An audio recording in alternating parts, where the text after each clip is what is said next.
For Minister of Finance, Economic Planning and Decentralization. Minister of Finance.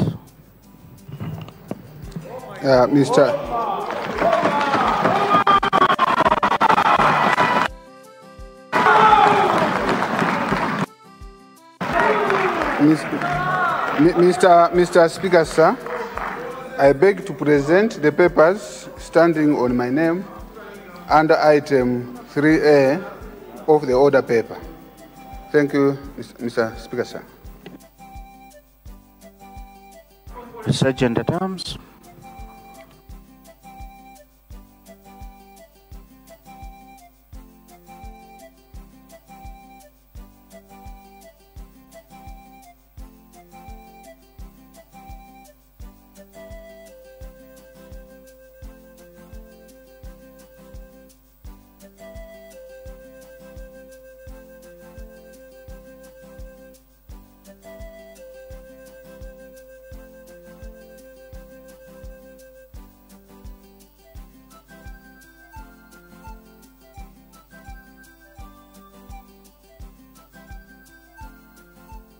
Honourable Minister, would you statement? Yes, sir. Today and now. You have the floor.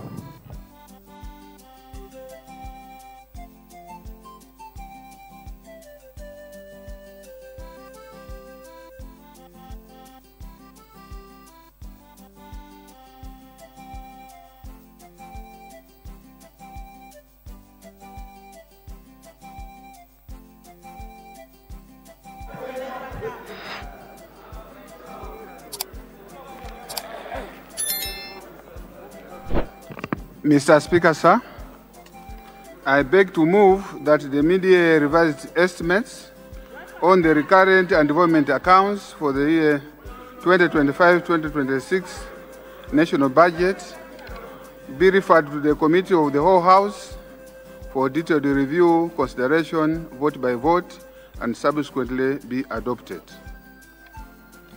Introduction. Mr. Speaker, sir, the Public Finance Management Act of 2022 requires the Minister responsible for finance to submit to this August House a report on budget implementation during the first half and proposed revisions expected in the second half of the financial year. I therefore call upon honourable members to constructively deliberate on the budget revisions, which I will soon outline in my speech. Mr. Speaker, sir, I rise to deliver my inaugural 2025-2026 mid-year budget statement to this August following my reappointment as the Minister of Finance, Economic Planning and Decentralization in October 2025. I'm deeply honored by the trust His Excellency, the State President, Professor Arthur Peter Mutharika, has placed in me to manage the economy and public finances during a period marked by deep socio-economic and fiscal struggles. I wish to assure His Excellency and this August House of my unwavering commitment to execute my duties with highest standards of integrity and above all to serve interests of all Malawians, in particular the vulnerable people. Mr. Speaker, sir, in light of the current economic challenges, the government has developed the National Economic Recovery Plan, whose objective is to stabilize the economy, restore confidence, and accelerate inclusive growth. This strategic framework outlines immediate, short-term, and medium-term measures, and this plan is in line with the Malawi 2063 Year Implementation Plan, MIP 1, which is a strategy to achieve wealth creation and self-reliance.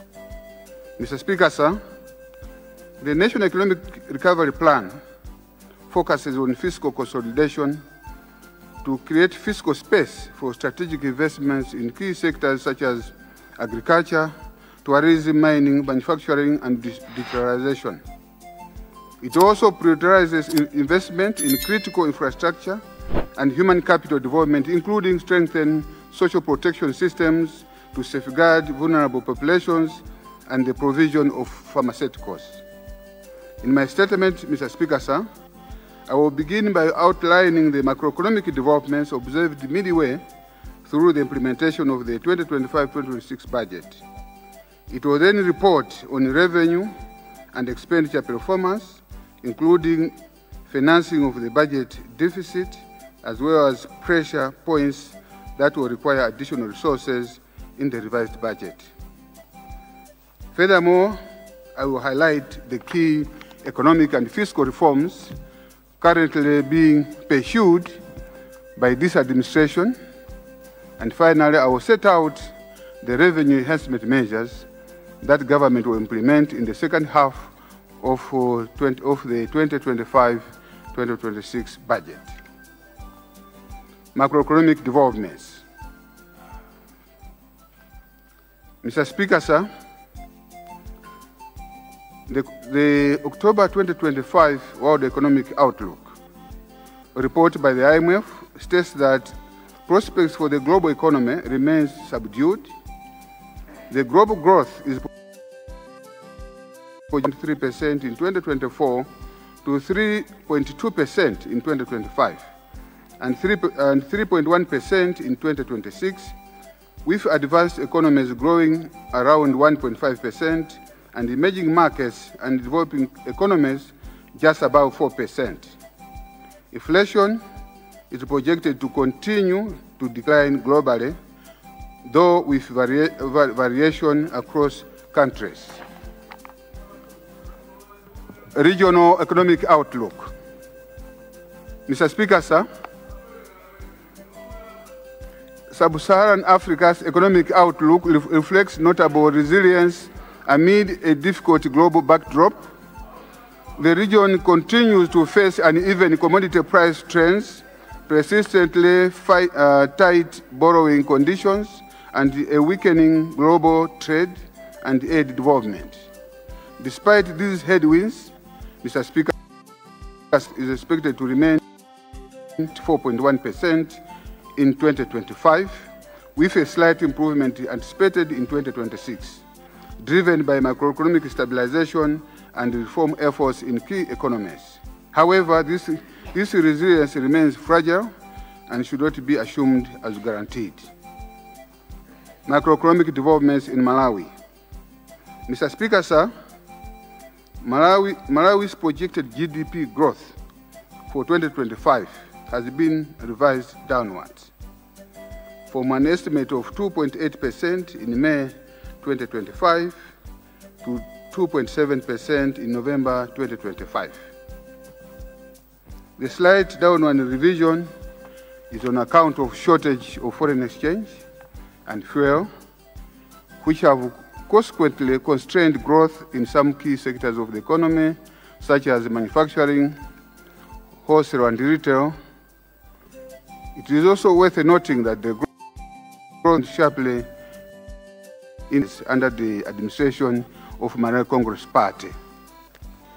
Mr. Speaker, sir, GDP is expected to grow by 3.8% in 2026 and 4.9% in 2027. The growth is expected to be anchored through improvements and investment in agriculture, tourism, mining, manufacturing, and digitalization. In addition, these sectors will be supported by economic enablers, which include infrastructure, transport, and energy. Further to this, Mr. Speaker, sir, the government plans to intensify export diversification and import substitution in the sectors mentioned to enhance forex availability, among other policies to be articulated in the National Economic Recovery Plan. Mr. Speaker, sir, the domestic economy is currently characterized by shortage of food, foreign exchange, which have to rising prices of goods and services. Consequently, annual inflation averaged 32.5% in 2024 with a projected decline to 28.5% in 2025 and 20.7% in 2026. The inflation has significantly increased from around 9.4% registered in 2019, thereby eroding purchasing power and increasing the cost of doing business in the country. With regards to money supply growth, Mr. Speaker, sir, the economy has experienced unprecedented expansion in money supply over the past 5 years. Although some research work has shown that inflation is not a monetary phenomenon, in Malawi, our experience is different.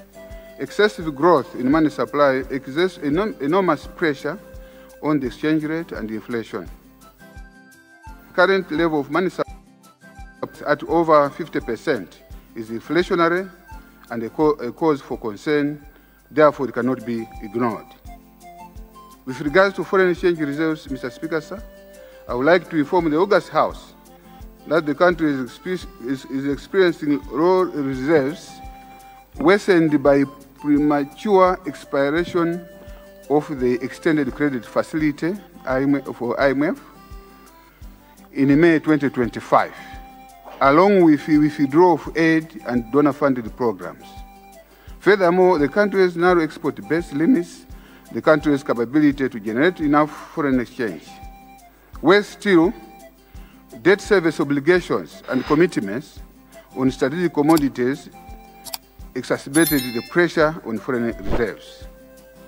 Mr. Speaker, sir, the other reason for low reserves accumulation is extravagant and careless behavior of the Congress Party. Can I repeat that, Mr. Speaker, sir? The other reason for low reserves accumulation is the extravagant and careless behavior of the Malawi Congress Party government in foreign travels, bloated overstaffing in embassies, purchase of high-value assets, and low absorption of donor-funded projects. Mr. Speaker, sir, government fully recognizes the vital role development partners play in supporting our national development. In this regard, the government, in collaboration with development partners, is undertaking scoping exercise to gain deeper insights into the underlying fiscal and monetary challenges to identify potential avenues for technical and financial assistance. 2025-2026 mid-year budget. Mr. Speaker, sir, as you are aware, the first half of the was presided over by the Malawi Congress Party government. The implementation of the budget was below par, with persistent revenue underperformance, cost overruns, unsustainable deficit, and high public debt service. Mr. Speaker, sir, let me now appraise this August House in detail how the budget has performed in the first half of the financial year and how we intend to move forward to correct the situation. Performance of revenue and grants. Mr. Speaker, sir, the total approved revenue and grants for the 2025-2026 financial year is 5.78 trillion. During the first half of the financial year, total revenue and grants amounted to 2.383 trillion compared to a projection of 2.711 trillion, representing a value of 1%. The lower than expected revenue collection is attributed to prevailing macroeconomic imbalances and a reduction in external grants due to slow implementation progress on various projects. Mr. Speaker, sir, in the first half of 2025-2026 financial year, domestic revenue was projected at 2.139 trillion, comprising 2.097 trillion in tax revenue and for the 2.6 billion in non-tax revenue. However, the actual outturn for domestic revenue during the period under review was 2.057 trillion, reflecting underperformance of 81.9 billion, which represents 3.8%. This shortfall is attributed to underperformance in tax revenue due to reduced import emanating from foreign exchange shortage. Mr. Speaker, sir, although tax revenue underperformed, I'm happy to report that non-tax revenue overperformed by 22.6%. This is on account of overperformance by departmental receipts and penalties. However, state-owned enterprises dividends continue to underperform, as only 5.93 billion was remitted to Treasury against government's projection of 29.8 billion. Mr. Speaker, sir, the total approved provision for grants in 2025-2026 financial year is 1.143 trillion. However, the mid-year outturn for grants amounted to 325.5 billion, compared to a mid-year projection of 571.4 billion, representing a 43% shortfall. This performance is because of slow implementation progress on various projects, capacity to import construction materials as a result of shortage of foreign exchange. In addition, stringent procurement procedures, environmental and social safeguards requirements by some development partners, and inefficiency by project implementation units, PIUs, have also contributed to slow disbursement and progress on these projects. Performance of total expenditure. Mr. Speaker, sir, the total approved expenditure provision for the 2025-2026 financial year is 8.077 trillion, of which 4.244 trillion was planned for the first half of the year. This comprises 3.22 trillion in recurrent expenditures, 1.024 trillion in development expenditures.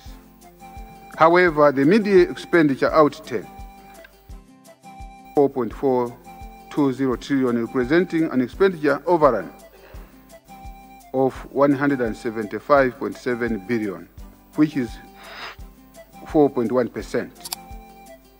This was due to front-loading of certain expenditures lines in the agriculture, education and health sectors, and the over-expenditure on wages and salaries, public debt interest, general election, and the domestic finance projects. Performance of the recurrent expenditure. Mr. Speaker, sir, the major outturn for the recurrent expenditure amounted to 3.502 trillion compared to the mid-year projection of 3.22 trillion, representing an overrun of 281.8 billion, 0.8%. Overruns were recorded across nearly all budget categories, including pensions and gratuities, interest payments, and the use of goods and services.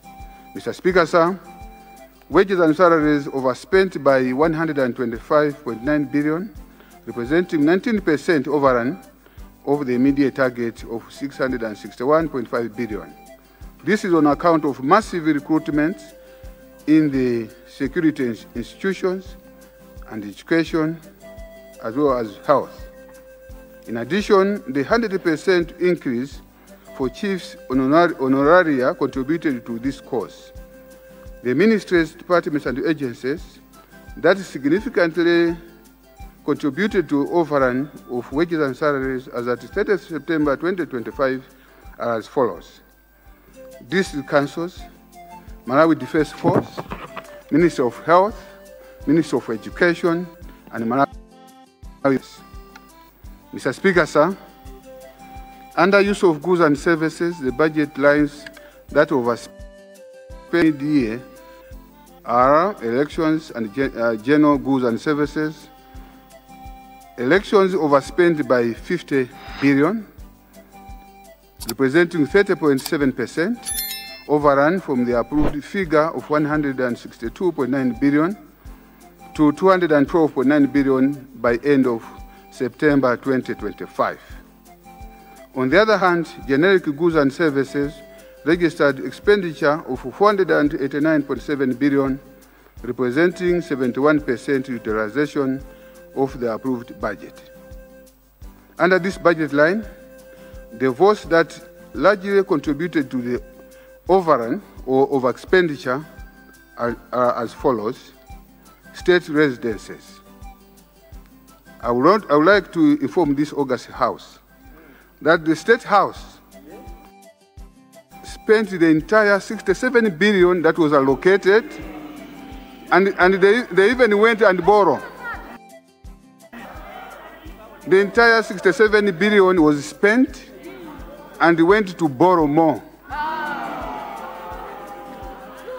Office of the President and Cabinet, Office of the President and Cabinet also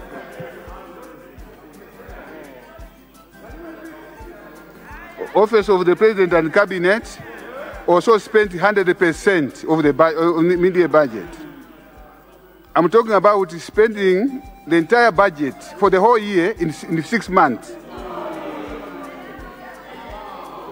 Office of the Vice President, 94%. Minister of Lands, 94%. And the National Registration Bureau, 81%. Order, order. Development expenditure.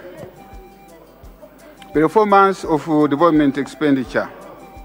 Mr. Speaker, sir, the immediate development expenditure amounted to 917.9 billion, of which 434.5 billion is domestically financed and 403.5 billion is foreign financed. This represents underperformance of 10.5%. The underperformance is emanating from foreign financed projects, which registered slow implementation progress on various projects due to their limited capacity to import construction materials. However, under domestically financed projects was 434.5 billion against a mid-year target of 305.3 billion, thereby registering an overrun or over expenditure of 129 billion, representing 42%. This was on account of inflated certificates of works on various projects, especially currency financed projects. Fiscal deficit and financing for the first half. Mr. Speaker, sir, total deficit for the first half of the 2025-2026 financial year amounted to 2.037 trillion, compared to the projection of 1.534 trillion, thereby widening the gap by 503.5 billion, representing 32.8%. This deficit, Mr. Speaker, sir, is as a result of lower than anticipated revenue collection, coupled with higher than planned expenditures during the period under review. Projection for the second half of the financial year.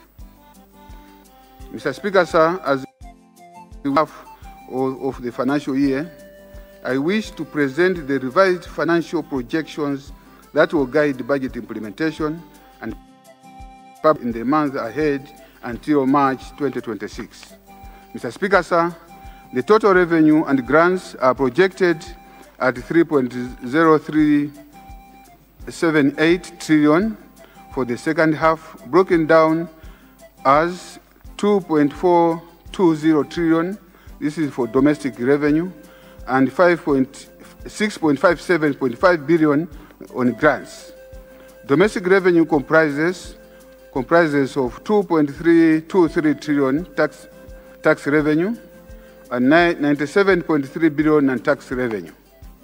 As you will notice, the amount of 3.078 trillion to be collected in the second half is higher than 2.383 trillion, which was collected of the financial year. The higher projection in the second half is as a result of expected implementation of revenue measures and improved disbursements from. Mr. Speaker, sir, total expenditure is projected at 4.169 trillion for the second half, broken down as 3.161 trillion recurrent expenditure and 1.008 trillion as development expenditure.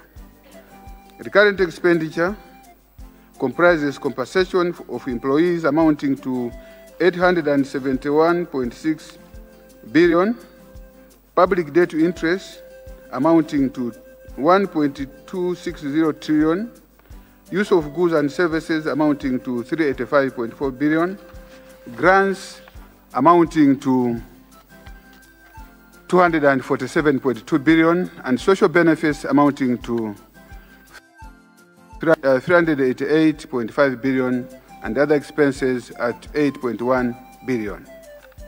Mr. Speaker, sir, the development expenditure consists of 707 billion for foreign finance projects.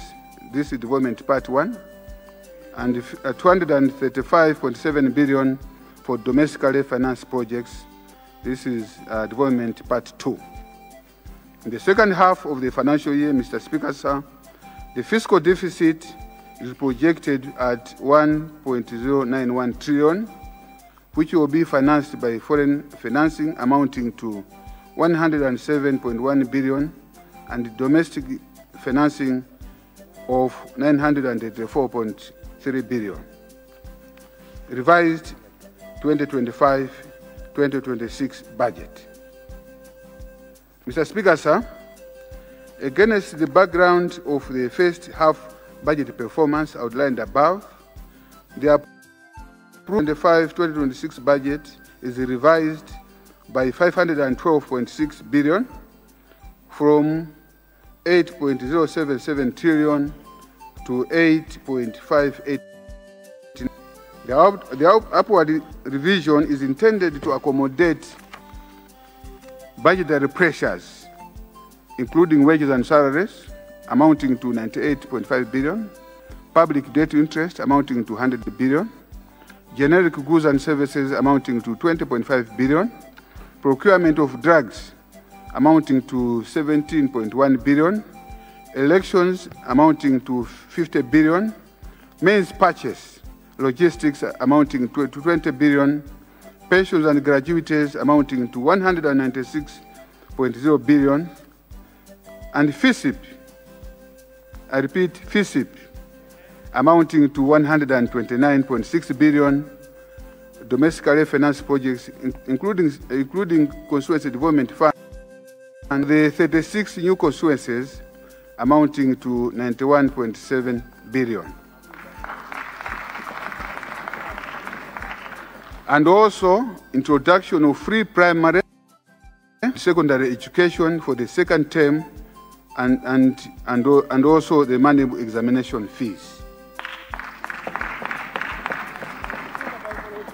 Revised fiscal deficit to the end of fiscal year. Mr. Speaker, sir, total deficit to the end of financial year is projected to amount to 3.128 trillion, compared to approved budget deficit of 2.498 trillion, and hence widening by 630.2 billion, representing 25.2%. This deficit is as a result of higher than planned expenditures during the second half of the financial year. It must be noted that some of the expenditures that have increased the deficit are the one-off payments, such as clearing the backlog for pensions and gratuities, elections, and going forward, it is government's expectation that, ceteris paribus, the deficit will substantially be reduced.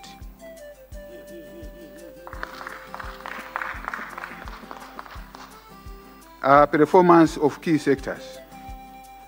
Mr. Speaker, sir, I'm now duty-bound to inform this August House of the performance of key sectors in the first half of the fiscal year and how we intend to improve MDA's performance in the second half. Agriculture sector. Mr. Speaker, sir, let me inform you that the government is committed to invest in the agriculture sector as a backbone of the country's economy. As you might have already observed in the media, the new administration has increased the number of beneficiaries under Farm Input Subsidy Program, FISIP, from the initial amount that was planned by MCP that for 528,000, we have increased it to 1,100,000 beneficiaries.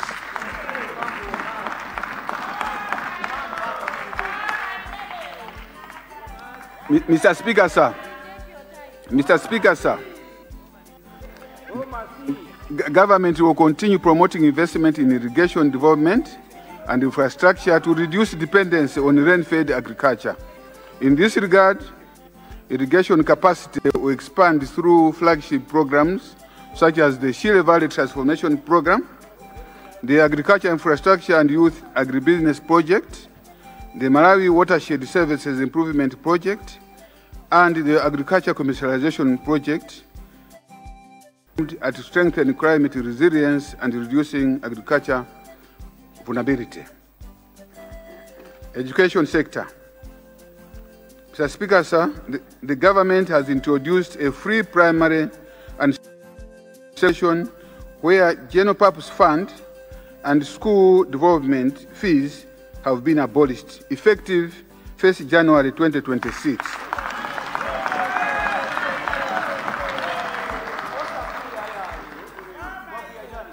This is done to improve literacy levels, increase enrollment, and also increase retention. In addition, money-able examination fees have been abolished for both primary and secondary schools. The above incentives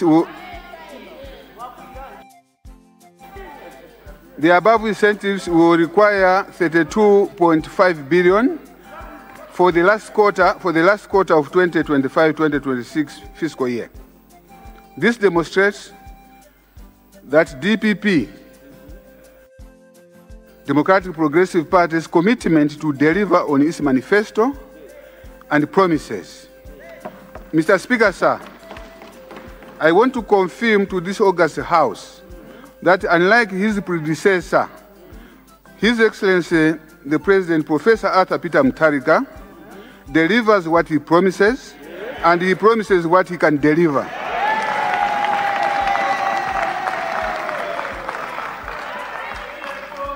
Mr. Speaker, sir, to ensure that the Mberwa University project is completed, His Excellency, the President, Professor Arthur Peter Mutharika, has designated the Second Vice President, Right Honorable Enoch Chihana, to oversee this particular project.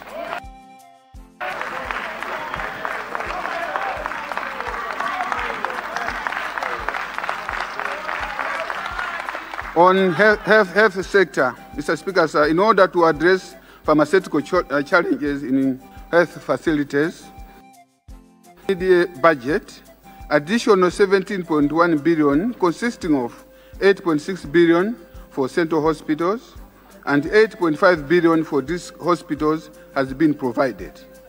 In addition, government will explore other avenues of financing the health sector. Mining. Mr. Speaker, sir, the government recognizes the mining sector as a key pillar for Malawi's economic growth and diversification.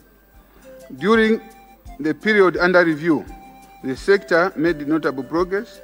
A total of 122 licenses were issued across various categories, which will be reviewed or, where possible,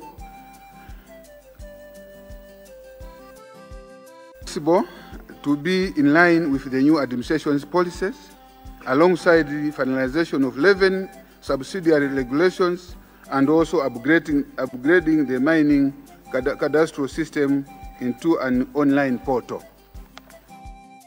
Speaker, sir, the Kairekera uranium mine was also successfully commissioned under a new mine development agreement between government and the Lotus Resources Limited.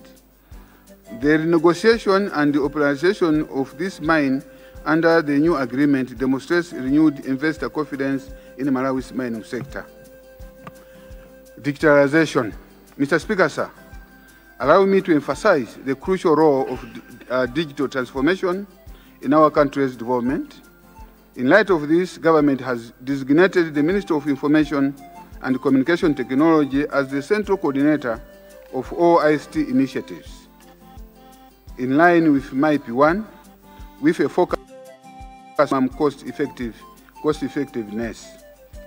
To accelerate this transformation, 3 primary programs will be implemented: the Digital Malawi Acceleration Project, the Inclusive Digital Transformation for Malawi, and the Last Mile Activity Project.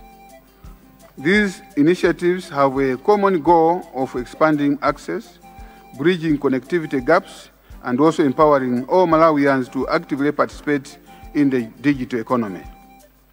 Disaster management affairs. Mr. Speaker, sir, government recognizes the importance of disaster risk reduction, response, recovery, and resilience. In this regard, His Excellency, the President, Professor Arthur Peter Mutharika, has designated the Right Honorable Vice President, Justice Dr. Jenny Ansah, SC, retired, to be responsible for disaster management affairs and effective delivery. Food security.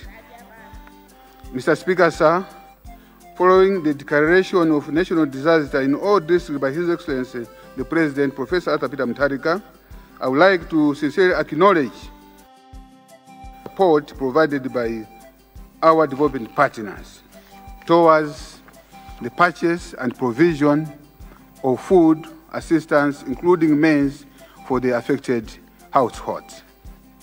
I would like to assure Malawians, particularly the vulnerable, that the government of Professor Arthur Peter Mutharika will make sure that they have food and that no one dies of hunger.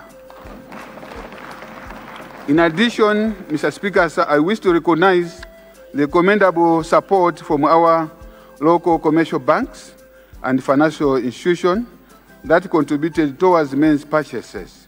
These include first discount,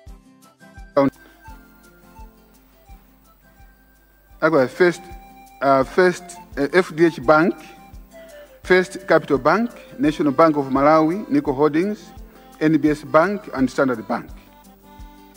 Public debt management. Mr. Speaker, sir, moving forward, let me the management of public debt is a priority for this new administration. This comes on the back of high and sustainable debt levels and high borrowing costs that have led to high debt service. Mr. Speaker, sir, Malawi's public debt is in excess of 21.6 trillion.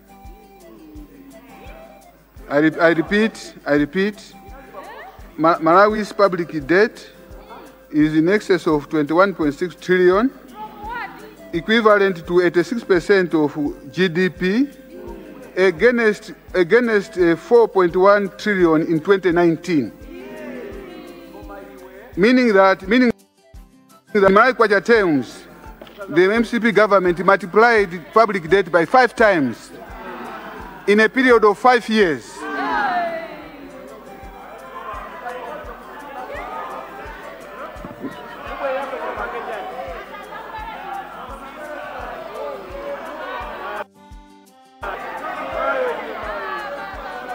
Devaluation has always been there. Order. Order, members, order. Order. Order. These high debt levels requires a combination of measures or a cocktail of measures and strategies to turn the debt trajectory. It is for this reason that the new administration, under Professor Arthur Peter Mutharika, is undertaking fiscal reforms to restore debt sustainability. Not only will the government continue with the debt restructuring negotiations, but it will also pursue fiscal consolidation, concession of borrowing, and improved oversight on state-owned enterprises. Mr. Speaker, sir, on external debt restructuring, official agreements with all bilateral creditors were reached. 2 agreements were signed this year with the Kuwait Fund and Saudi Fund for Development. The government continues to engage the commercial creditors on the restructuring terms. Mr. Speaker, sir, it is a known fact that the debt situation that the MCP administration left is very high and unsustainable, thereby taking up a significant portion of budget resources, hence restricting the government's ability to invest in other productive areas. This administration situation is man-made by the Malawi Congress Party due to mismanagement, lack of fiscal discipline, and arrogance. Mr. Speaker, sir, I'm saying arrogance because advice was given. The civil society had advised, the bishops had advised, but this government never listened.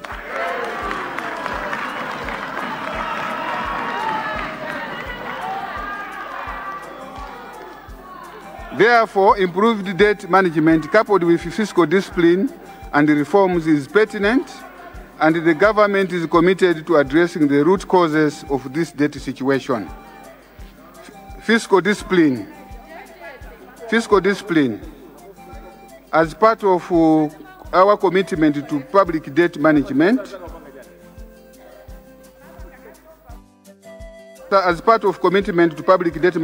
and fiscal discipline, government is implementing reforms, including strict expenditure controls, measures such as minimizing travel, limiting procurement of high-valued assets, and also managing the wage bill.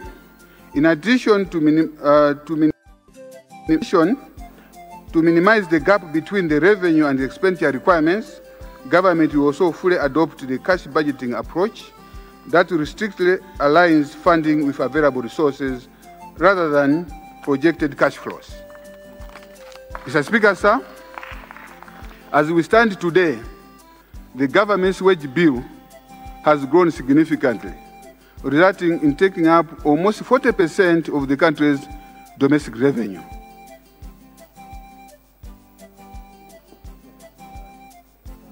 In this regard, as already announced by the Office of the President and Cabinet, government has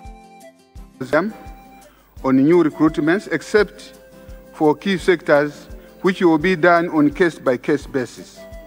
The moratorium will be longer for MDAs, which had massive recruitments.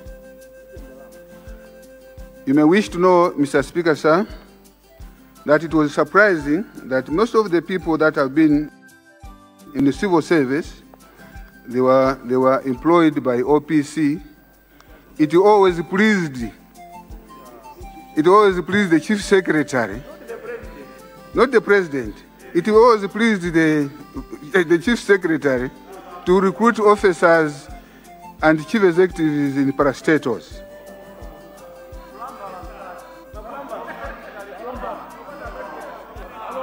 Government will also conduct payroll audits. Government will also conduct payroll audit and head count.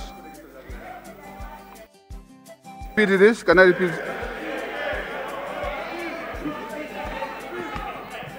Government is also going to conduct payroll audit and head count for all public servants starting from 9th of December 2025.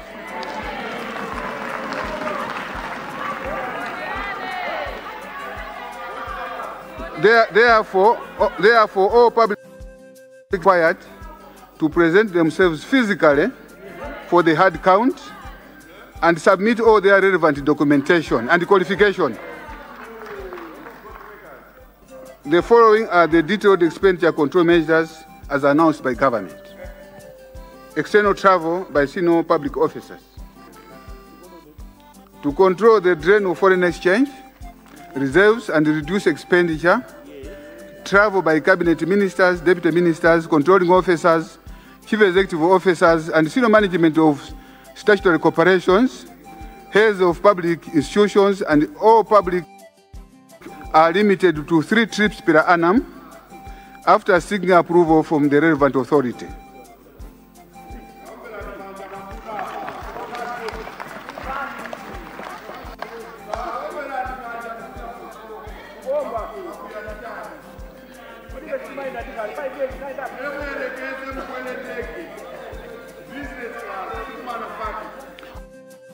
All controlling officers of MDAs. I need protection, Mr. Speaker, sir.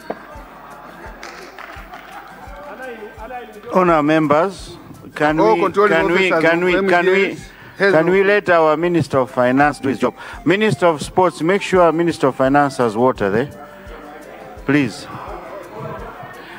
All controlling officers of MDAs, heads of CSEOEs, which are statutory corporations, chairpersons, board members, and executive management will, if you need an economy class. Procurement of motor, I need to repeat that one, I think it's very important so that everyone knows what we're talking about. All controlling officers of MDAs, heads of statutory corporations, chairpersons, board members, and executive management will, with immediate effect, on the economy class.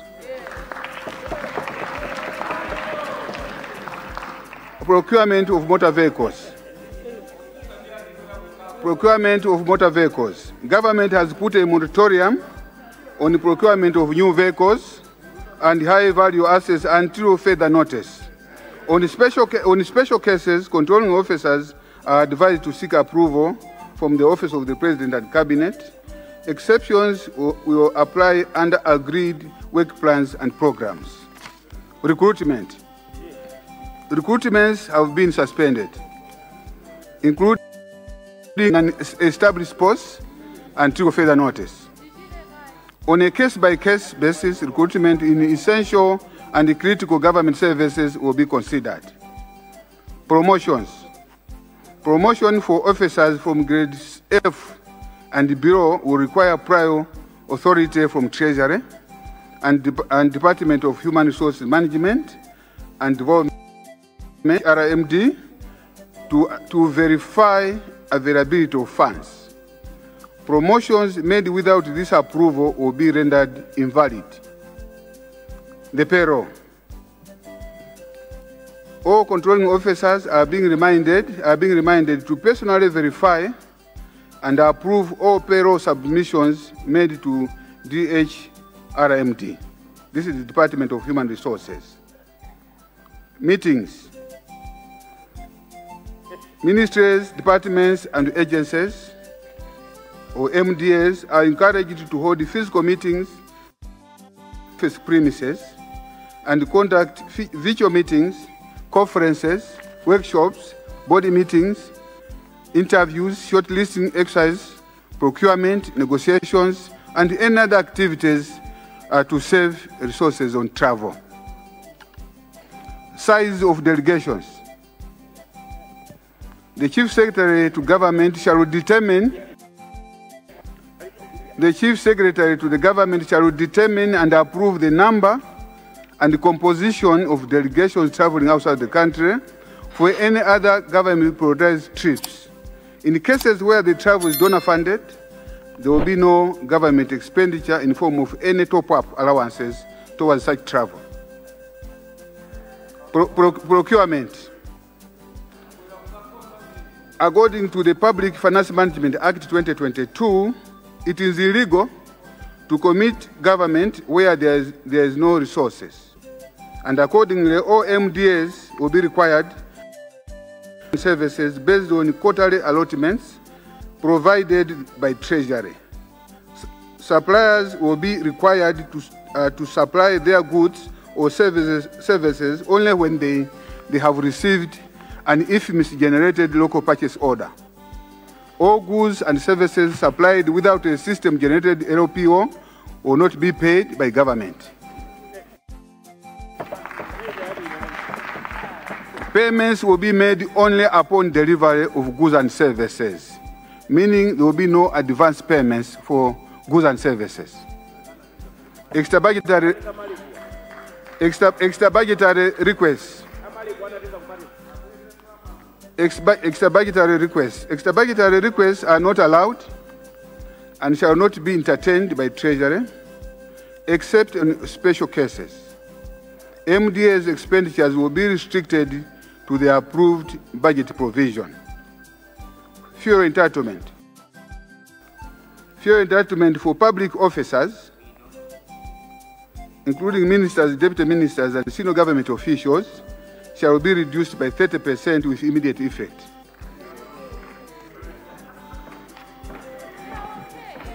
Mineral contracts. Mineral contracts,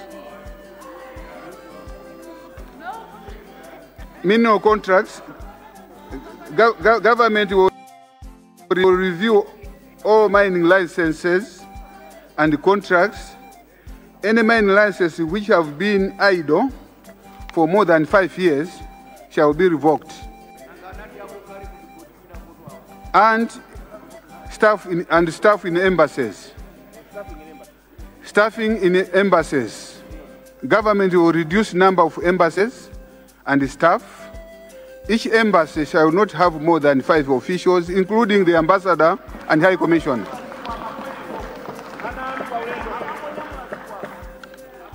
Public sector on public finance management. Mr. Speaker, sir, my minister, through Department of Accountant General, will continue to build on the gains registered in the implementation of SAP-based IFMIS. One of the major activities for the current fiscal year is the activation of the Human Capital Development and the Payroll module. This module will replace the current software in the Human Resource Management, HRMIS, aiming to decisively address issues such as ghost workers and inflated wage bill. Mr. Speaker, sir, in order to strengthen financial and non-financial performance, the government is implementing a comprehensive SOE reform agenda that will see improvement in the liquidity management, debt monitoring, and revenue collection efficiency. Additionally, all statutory corporations will be required to implement performance-based contracts for boards and management governance. Furthermore, all non-performing chief executives, I repeat, for all non-performing chief executives with perpetual losses will have their contracts and benefits reviewed and where possible action taken. Mr. Speaker, sir, all statutory corporations fulfill their mandate and statutory obligations to contribute to the national revenue envelope through consistent and timely dividend remittance. Government will continue to strengthen oversight roles, enforce compliance, and promote reforms that will enhance the financial health and governance of statutory corporations. Through these efforts, we shall transform statutory corporations into financially viable, accountable, and value-creating enterprises that contribute meaningfully to the economic growth and fiscal resilience of Malawi. Mr. Speaker, sir, we have noted that most of our statutory corporations that are providing utility services, such as water, electricity, and fuel, are making huge losses, thereby exerting pressure on the national budget. Therefore, in order to address this challenge and to mitigate the associated risks, government will ensure that cost-reflective pricing is adhered to and that the statutory corporations services in the most efficient manner. Fiscal decentralization. Mr. Speaker, sir, His Excellency the President, Professor Arthur Peter Mutharika, is committed to ensure significant growth and development at constituency level across the country. In this regard, the Democratic Progressive Party promise of 5 billion allocation to each constituency will be implemented from 1st April 2026.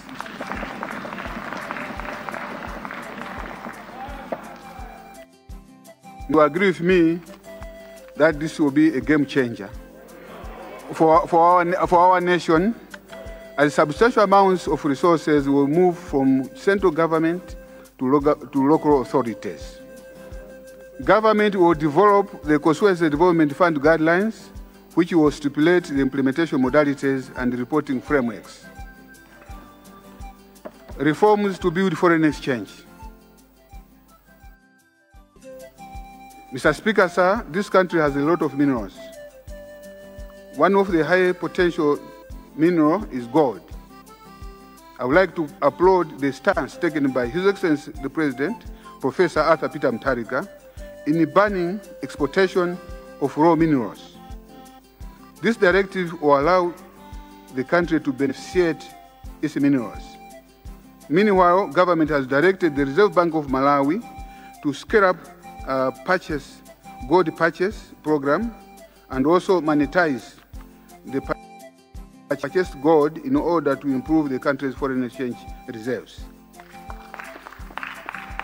Mr. Speaker, sir, I would like to refer to the State of the Nation address in the August House by His Excellency Professor Arthur Peter Mutharika. Government will create a sovereign wealth fund to ensure that proceeds from the mineral exports benefit Malawians.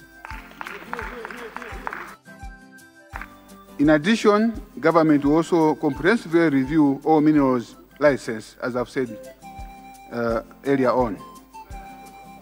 Mr. Speaker, sir, in order to reduce smuggling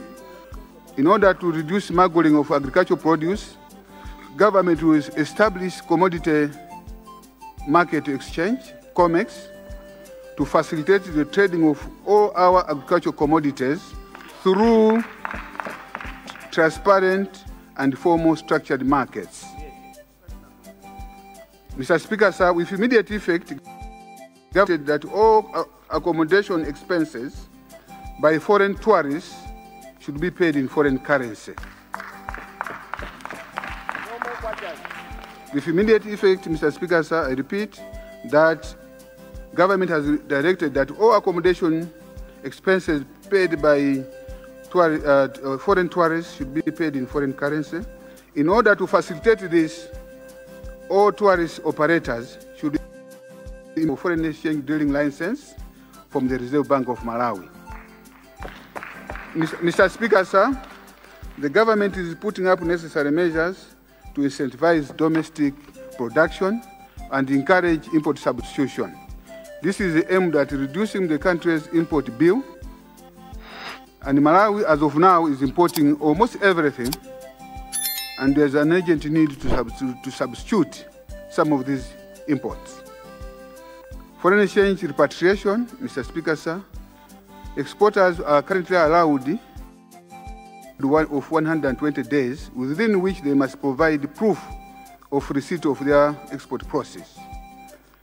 This period, Mr. Speaker, sir, is too long for a country with short supply of foreign exchange. In order to improve supply of foreign exchange, government has therefore reduced this period to 90 days, effective immediately. Mr. Speaker, sir, on diaspora remittances, government will immediately banks to reduce the paperwork in opening the diaspora accounts, and also demarcate land for diaspora cities, and facilitate online transactions to reduce their cost of banking.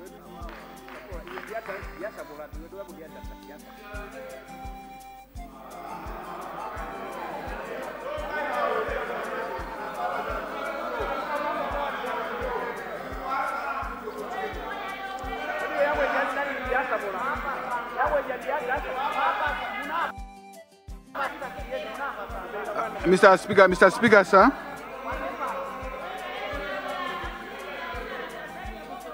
Mr. Speaker, sir, the government shall also immediately designate a supporter desk at the Malawi Investment and Trade Center, MITC, to coordinate and resolve all other outstanding issues that affect diaspora effective participation in domestic economic activity. Mr. Speaker, sir, one of the contentious issues is export process. Can I have order, members? Members. Mr. Speaker, sir, one of the contentious issues is the export process repatriation and the surrender requirements. Government has directed that if the exporter has import bills to meet, those bills will first be deducted from the export process, and the surrender 25% will be applicable only to the balance. I'm saying this is very, very important to people out there. On foreign exchange licenses, on foreign exchange dealing licenses, Mr. Speaker, sir, government has also directed that all licenses shall be renewed subject to successful completion of fit and proper tests of the chief executives, officers, foreign exchange dealers, and staff. Mr. Speaker, sir, government is also banning all short-term foreign exchange derivative market until sound regulatory framework has been put in place. There is a detectable practice. There is a detectable practice in the banking system which has pushed foreign exchange transactions to the derivative market, particularly on forwards and options. So with immediate effect, Mr. Speaker, sir, I repeat, all forwards and options have been banned.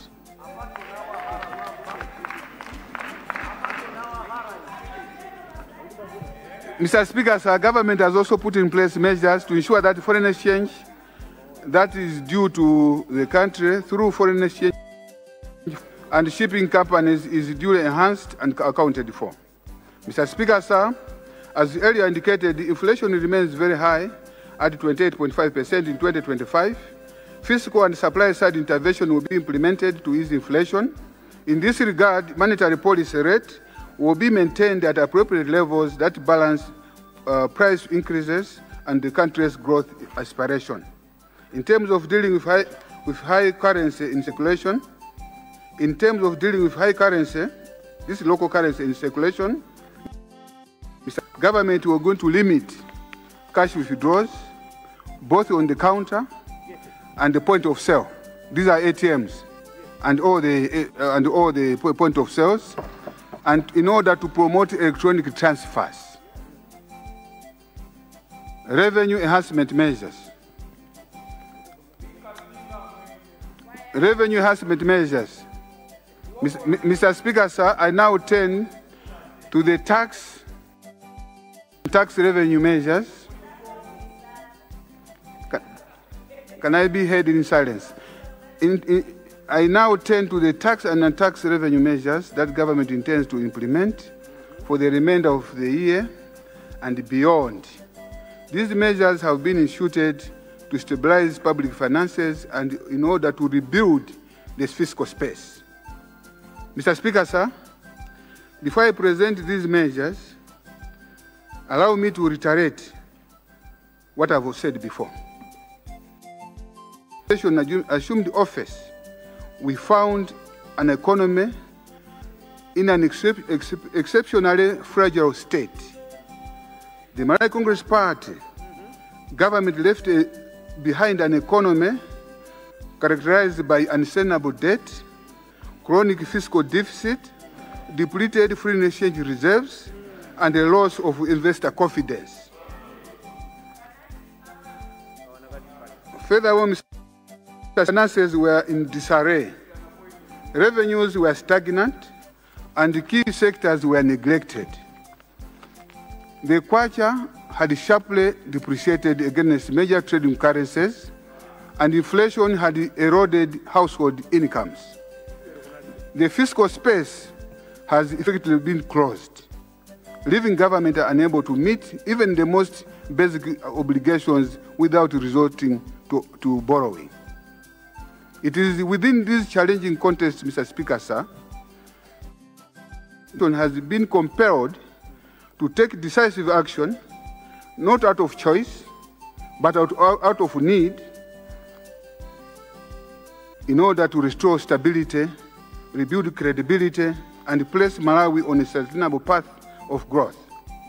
Consequently, I would like to implore my fellow members of Parliament, my fellow economists and experts, religious organizations, NGOs, civil society, the private sector, and all citizenry to support the measures I'm about to announce to secure a more resilient and prosperous Malawi. Allow me, Mr. Speaker, sir, to outline the proposed tax and non-tax measures. Income tax. Income tax. This is on bank transfer levy. Mr. Speaker, sir, government is introducing a modest 0.05% bank transfer levy to be applied on all bank transfers within or across banks and will be paid by the sender. Government is introducing a modest 0.05% bank transfer levy to be applied on all bank transfers, both within and across banks, and will be paid by the sender. Introduction of mobile. Mr. Speaker, sir, government will listen first. Government will introduce a 0.05% levy to be applied on transaction amounting on mobile money transfers of above 100,000 to be paid by the sender. This limit has been applied to ensure that the low-income earners are protected.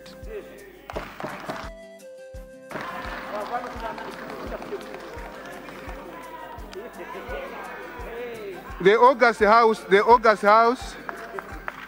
House may wish to know that this levy exists in many countries in Africa, including our neighbor Zambia, in Uganda, Zimbabwe, just to mention but a few. Money transfer transaction. Furthermore, Mr. Speaker, sir, to above, to promote electronic transfers, government has with immediate effect revised limits on cash outs, mobile money transactions, and mobile money holdings as follows. Mobile money transaction limits and cash outs limits have been increased from 750 a day to 5 million per day.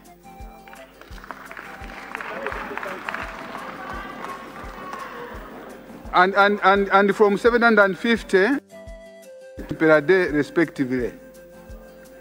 And holding of the holding limit for the wallet, this is for the wallet, for individuals have been raised from 1 million to 5 million. And for merchant accounts, both the wallet holding limit and the daily mobile money transaction limit have been increased from 25 to 50 million. The idea is to move the money through electronic transfers, not by cashing out the money. Mr. Speaker, sir, government is also adjusting the pay-as-you-earn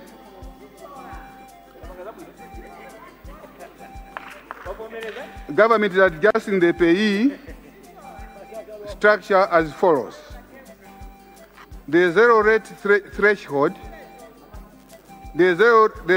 threshold increases from the 150 to 170,000, thereby shielding the low income earners.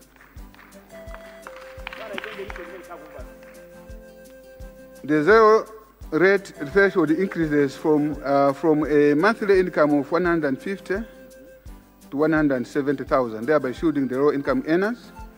And also the 25% bracket has been removed. The 30% apply on monthly incomes between 170,000 to 1.57 million kwacha. The 35% will now apply to monthly incomes from 1.57 to 10 million. And the new 40% rate will apply to monthly incomes above 10 million per month.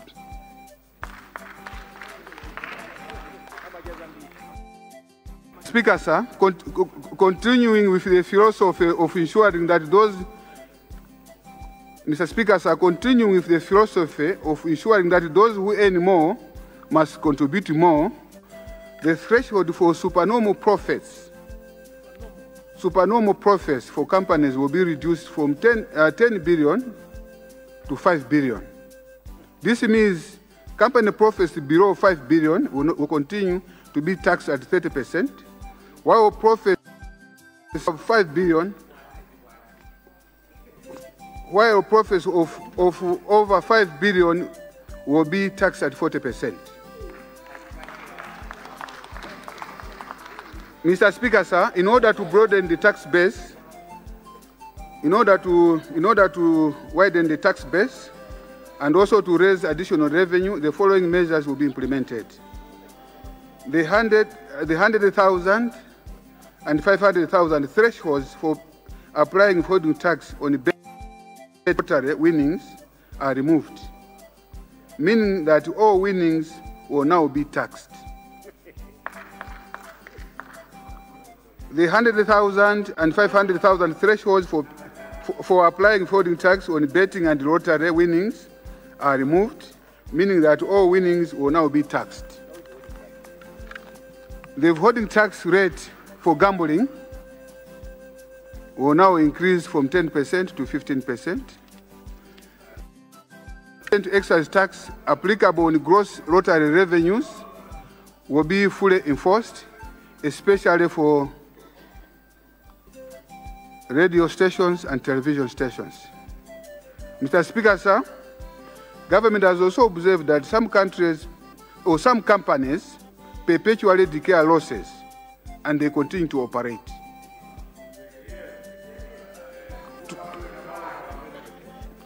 To ensure fairness,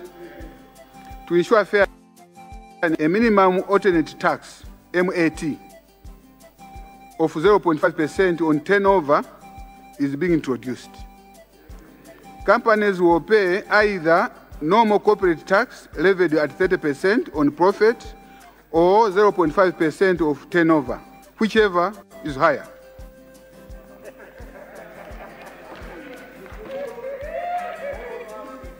To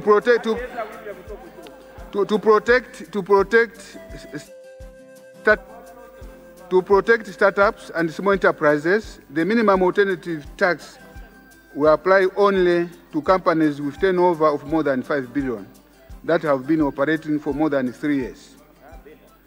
Furthermore, whatever amount is paid above the minimum alternative tax will be treated as a credit or an advance to offset the future tax obligations. Mr. Speaker, sir, previously capital gains tax on shares than 1 year was not being applied. However, trading in shares has now become a significant income-generating activity for most companies and individuals. To ensure fairness, capital gains tax will now apply on all share disposals, regardless of how long they have been held. Mr. Speaker, sir, observed that many residential property owners, particularly in cities of Nzuzu, Lilongwe, Zomba, and Blantyre, they do collect rental income without paying taxes. Mr. Speaker, sir, as you are aware, there is withholding tax on rental income. However, due to implementation challenges, residential property owners have not been remitting the tax to Malawi Revenue Authority, while most commercial properties owners have been complied. Consequently, Mr. Speaker, sir, government has directed the Malawi Revenue Authority to immediately enforce collection of rental income tax on residential properties, including a comprehensive registration of excise.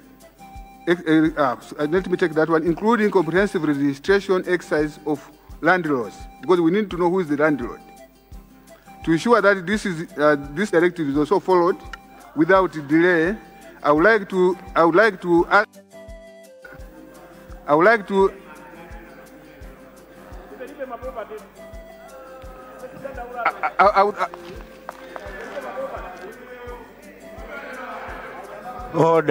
Order, members. Order. I would like to request ESCOM, all water boards, Malawi Housing Corporation, the city councils, the Minister of Lands to cooperate in providing the necessary information pertaining to the owners of residential properties in the low density areas. Mr. Speaker, sir. Mr. Speaker, sir, government is reinstating, can I repeat this? Government is reinstating the surcharge on the importation of cement at the rate of 20%. VAT measures, VAT. Mr. Speaker, sir, to strengthen revenue mobilization and ensure that the fiscal deficit is reduced in the medium term, government has also reviewed the VAT rate. In doing so, government took into account or consideration the VAT rates in other countries such as Madagascar, Morocco, and many others, which is at 20%, and Tanzania, which is at 18%. Accordingly, government adjusted Malawi VAT rate from 16.5% to 17.5%, thereby reverting to the rate that prevailed when VAT was being introduced in the country. Administrative measures. Government has noted with great concern.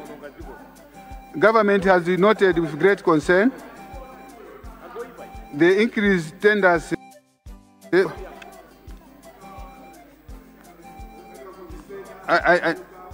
Government has noted with great concern the increasing tenders by many shop owners and businesses to avoid issuing VAT receipts when customers purchase goods and services.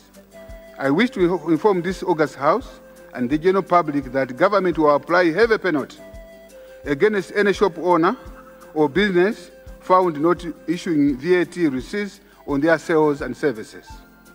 Mr. Speaker, sir, government has also noted the growing number of requests from government ministries, departments and agencies, parastatals, non-governmental organizations seeking tax waivers on their procurement.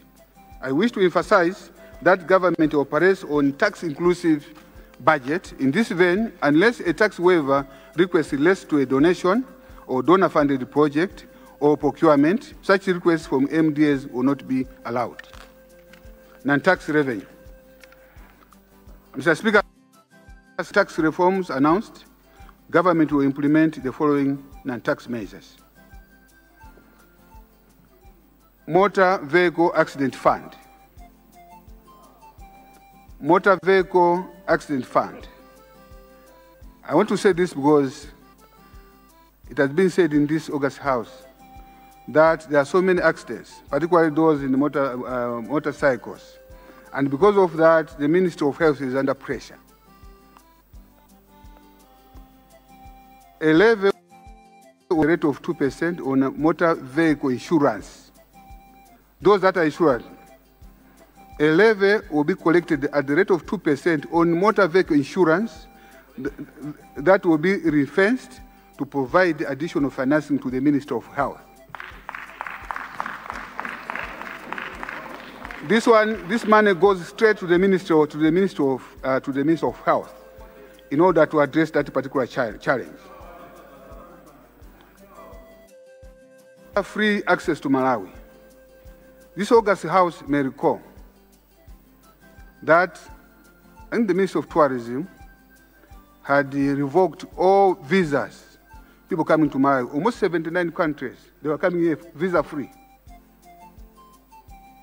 So from now on, and with immediate effect, visa applications will apply on a reciprocity basis. What they charge us is what we charge them. You get it?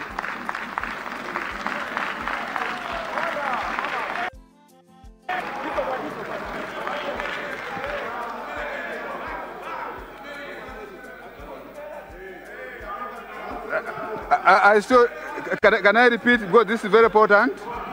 I have said, order. Visa-free access to Malawi is being revoked with immediate effect, and the visa application fee will apply on a reciprocity basis. What they charge us is what we charge them. Revenue remittance. Government will strictly enforce remittance of revenue collection by ministries, departments, and agencies, and all proceeds from asset disposal, is boarding of motor vehicles, should be deposited with the Minister of Finance Treasury. Dividends and surplus remittance. Government will, with immediate effect, strictly enforce the remittance of dividend and surplus from statutory corporations. Conclusion. Mr. Speaker, sir, I humbly invite the August House to take note of the immediate performance of the 2025-2026 budget and to consider and deliberate on the revised budget estimates for the 2025-26 financial year as detailed in Annex 1, 2, and 3 of the 2025 mid-year budget review. I still want to this August House and all Malawians that we are sailing in turbulent waters. And it requires determined decision by Malawians. It's a choice by Malawians. If you really want your country to go back on a positive trajectory, and that government should be able to provide the much needed services in the midst of health hospitals, in schools. It requires for us and every Malawian to contribute. Furthermore, the House is also requested to approve the proposed amendments to selected votes as presented. Mr. Speaker, sir, I beg to move.